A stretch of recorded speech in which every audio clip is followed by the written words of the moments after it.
Hi, good morning everyone, or kumusta ang lahat sa mga tao dito sa mundo,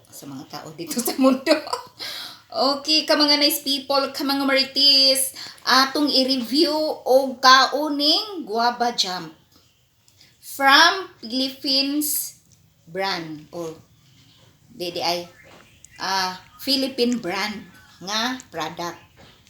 Mao ni Philippine brand nga product nga guava jam. So kining ato ning tilawan para dili ta mag-ignorante, so mag-review ta ing ani kung unsa ni siya kalami, kay asrong ba ni or kanang tamis ba ug unsay lasa nga na-jump naman ni, unsay kalahian sa kanang biyabas nga wa pagi-jump, original pa nga biyabas, or maadyo ni ka mga marites, ka mga nice people, kay dili na ta mag kuan og maadyo ani, dili na ta mag ingkit og maadyo o gahi ba og humok ang biyabas, kay ready to eat na ni nga guava jam.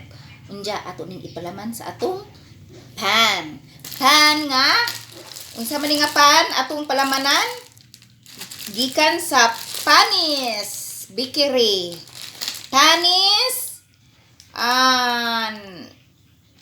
unsa man ni homemade product, Panis homemade product nga pan nga kanang wheat bread. So nanghunaw na tano pag abot gikan sa atong lakaw, o ato na ning tilawan, wa putay kutsara, ato laman ning tilapan.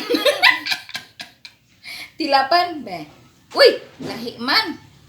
Kinahanglan pagkuan. Lami. Kakaiba nga taste.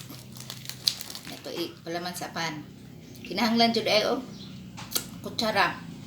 Ato na may kuan kay ako ra bitaw mukaon, bahala sila. Di sila mukaon, ako ra mukaon palaman sa kamot. Manay arte-arte pa. Review ni nato, eating guava jam. Ano tayo?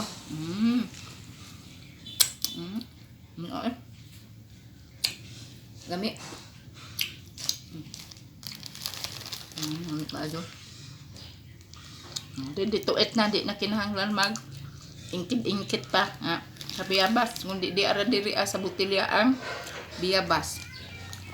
Maadyo po ning bright po ning naka-imbento ingani no nga dili na dughiton ang biyabas or katkaton sa punuan, di ana ang biyabas sa butilya.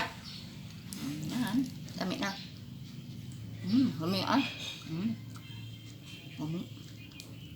Naglaway na ang tig-video na ho. Okay ka mga nice people, sakto na kay naglaway na ang video.